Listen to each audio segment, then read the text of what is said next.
Assalamu alaikum. Welcome to back Mr. Basic, and we are going to teach a new topics for beginner.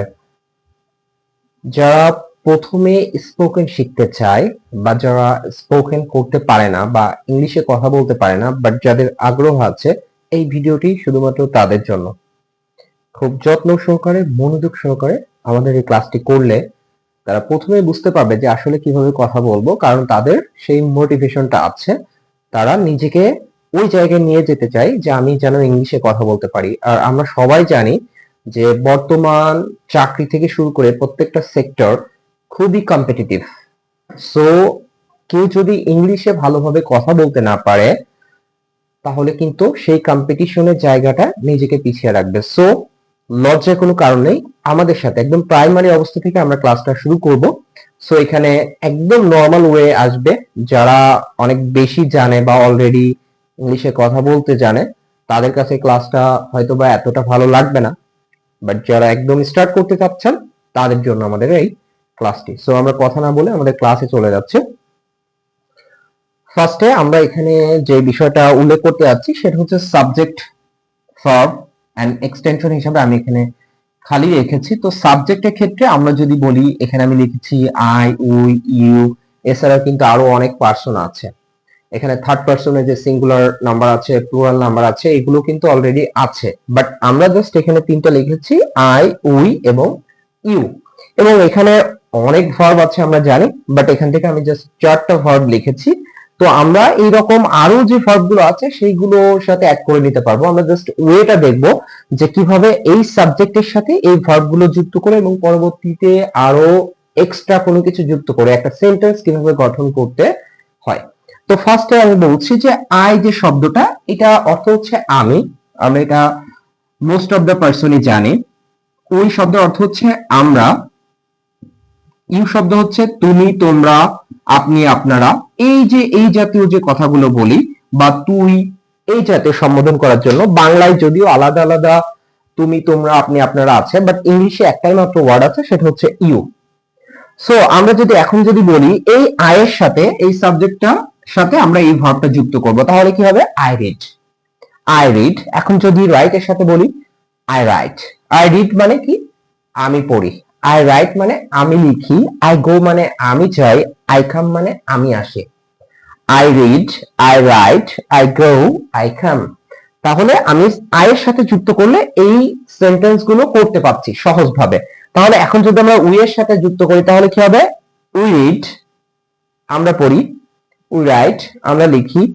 We go, আমরা যাই। We come, আমরা আসি। ঠিক একই সাথে you এর সাথে যুক্ত করলে হবে ইউ রিড, তুমি পড়ো। ইউ রাইট, তুমি লেখো বা আপনি লেখেন বা আপনারা লেখো অথবা তুই লেখো, মানে যে জাতীয় যেটা। ইউ গো, তুমি যাও। ইউ কাম, তুমি আসো। তাহলে আমরা কি বলছি? আই এর সাথে যুক্ত করে দিয়ে নতুন ভাবে তৈরি হচ্ছে, ইউ এর সাথে যুক্ত করলে হচ্ছে, উই এর সাথে যুক্ত করলে হচ্ছে। সাপোজ আমি এখানে বললাম আই রিড, আমি পড়ি। এখন যদি বলি একটি বই, আই রিড একটির ইংলিশটা কি হবে? এই book. I read a book. I read a book, আমি একটি বই পড়ি। এখন যদি বলি আই রাইট এই লেটার, হতে পারে আমি কোনো লেটার লিখছি, তাহলে সেই ক্ষেত্রে হবে কি? I write a letter. I write a letter, আমি একটি লেটার লিখি। এখন যদি বলি আই গো, আমি যাই, তার মানে কোন দিকে হবে? হতে পারে আমি বাজারে যাচ্ছি, হতে পারে আমি স্কুলে যাচ্ছি, হতে পারে আমি কলেজে যাচ্ছি, অথবা অন্য কোনো ইনস্টিটিউশনে যাচ্ছি, তাহলে সেই ক্ষেত্রে হবে আই গো টু। কোনো কিছু দিকে বোঝালে টু বসে, তার মানে আমি বাজারে যাচ্ছি, এটা দিকে বোঝাচ্ছে। আমি স্কুলে যাচ্ছি, আমি কলেজে যাচ্ছি, এটা দিকে বোঝাচ্ছে। তাহলে হবে কি? I go to school, college. যে যেটা পারবেন সেটা বসিয়ে নেবেন। I go to school, I go to college, I go to market, এই জাতীয়। তার মানে আমরা এখান থেকে কিন্তু আই গো এর সাথে টু যুক্ত করে বাকি অংশ আপনাদের মতো করে বসিয়ে কিন্তু আমরা সেন্টেন্সটা বড় করতে পারছি। এখন যদি বলি আই কাম, আই কাম, আমি সাপোজ দিলাম যে আই কাম ফ্রম আপনার যে লোকেশনটা আছে, যে আমি অমুক জায়গা থেকে এসেছি, আমি এই জায়গা থেকে এসেছি, তাহলে সেই ক্ষেত্রে দিলাম আই কাম ফ্রম, আমি সাপোজ দিলাম ঢাকা। ঢাকা, তাহলে আমরা কি বললাম ফ্রম যুক্ত হবে, তাহলে ঢাকার আগে এখানে কি যুক্ত করব ফ্রম। আমি এটা লিখে নিই সম্পূর্ণটা, I come from Dhaka, I come from Dhaka.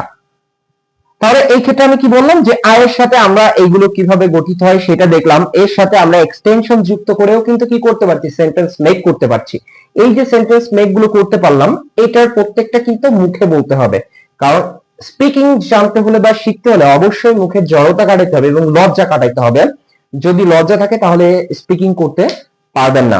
এখন যদি বলি উই এর ক্ষেত্রে কি হবে, তাহলে উই রিড, এখানে যেহেতু আমরা প্লুরাল তাহলে সেক্ষেত্রে কিন্তু একটি বইয়ের পরিবর্তে আমরা কিন্তু বুকস ব্যবহার করতে পারি, এটা প্লুরাল হিসেবে we read books, we read books, আমরা বই পড়ি বা বইগুলো পড়ি, উই রিড বুকস।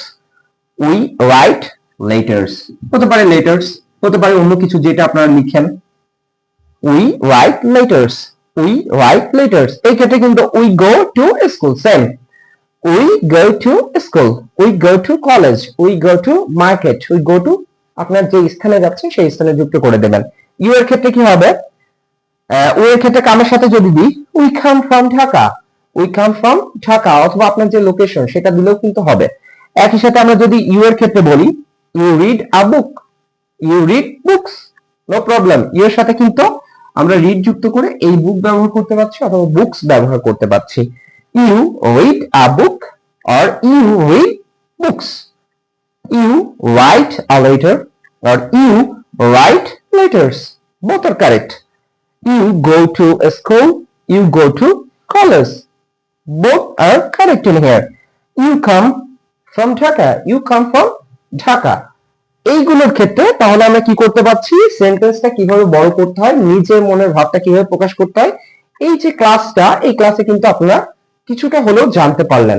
আসলে একটা ক্লাস দিয়ে কিন্তু স্পিকিং শেখা সম্ভব নয়, স্টেপ বাই স্টেপ কিভাবে সেন্টেন্স বড় করতে হয়, কিভাবে ভার্বের সাথে সাবজেক্টটা যাবে যেটাকে সাবজেক্ট ভার্ব এগ্রিমেন্ট বলে, প্রত্যেকটা বিষয় জানতে হবে, একই সাথে প্র্যাকটিস রাখতে হবে। সো এই ছোট্ট ক্লাসে আপনারা বুঝতে পারছেন যে আমার সাবজেক্ট হিসেবে যদি এইগুলো থাকে তাহলে এই ক্ষেত্রে অনেক ভার্ব আছে, সেই ভার্বগুলো ব্যবহার করবেন। এর সাথে যদি আপনি কোনো কিছু যুক্ত করতে চান তাহলে এক্সটেনশন যুক্ত করবেন এবং সেগুলো রেগুলারলি প্র্যাকটিস করবেন, তাহলে আপনি খুব সহজে সেন্টেন্স মেক করতে পারবেন। একই সাথে এগুলো রেগুলারলি প্র্যাকটিস করতে হবে, ডেইলি প্র্যাকটিস করতে হবে, তাহলে আপনার মুখের জড়তা কাটবে এবং আপনি এই বিষয়ে আরো বেশি ইনফ্লুয়েন্সড হবেন, কনফিডেন্স বাড়বে এবং অবশ্যই কিছুদিন পরে হোক বা একটা সময় পরে হোক আপনি অবশ্যই একজন ফ্লুয়েন্ট স্পিকার হতে পারবেন।